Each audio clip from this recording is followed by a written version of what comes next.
الرحمن الرحیم۔ السلام علیکم دوستوں، امید کرتے ہیں آپ سب خیریت سے ہوں گے۔ ہمارے یوٹیوب چینل اسلامی واقعات میں ہم آپ کو خوش آمدید کہتے ہیں۔ دوستوں، آج کی ویڈیو طارق بن زیاد کے بارے میں ہے۔ طارق بن زیاد وہ ہے جس نے دنیا کا نقشہ ہی بدل ڈالا تھا۔ آپ نے مختصر فوج کے ساتھ بڑی فوج کو شکست دے کر اسپین میں دین اسلام کا پرچم سربلند کیا تھا۔ آپ نے کئی بار سنا ہوگا، کامیابی کشتیاں جلانے سے ہی ملتی ہے۔ اس جملے کے پیچھے بھی ایک داستان چھپی ہے۔ ہوا کچھ یوں، طارق بن زیاد رحمۃ اللہ علیہ اپنے لشکر لے کر جب جبل طارق پہاڑی کے دامن میں اترے تو اور حالات کی سنگن لینے لگا۔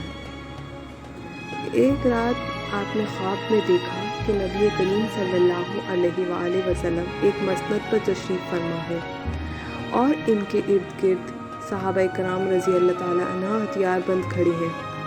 نبی کریم صلی اللہ علیہ وآلہ وسلم نے طارق سے فرمایا کہ اللہ کا نام لے کر بڑھتے جاؤ، مگر سب کے ساتھ نرمی کا سلوک کرنا اور عہد کی پاسداری کرنا۔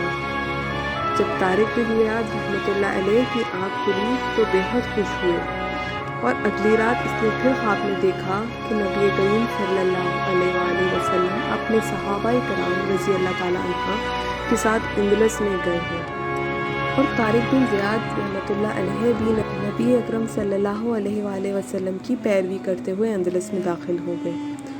طارق بن زیاد رحمۃ اللہ علیہ نے اس خواب کو فتح کی بشارت تصور کیا، اس کا دل خوشی سے بھر گیا، اور پھر خواب کی تعبیر یوں حاصل کی کہ اپنے لشکر کو کہا کہ تمام کشتیاں اور جہاز جلا دو، ہم آج غازی یا شہید ہوں گے، اور خواب سچ ثابت ہوا۔ طارق بن زیاد رحمۃ اللہ علیہ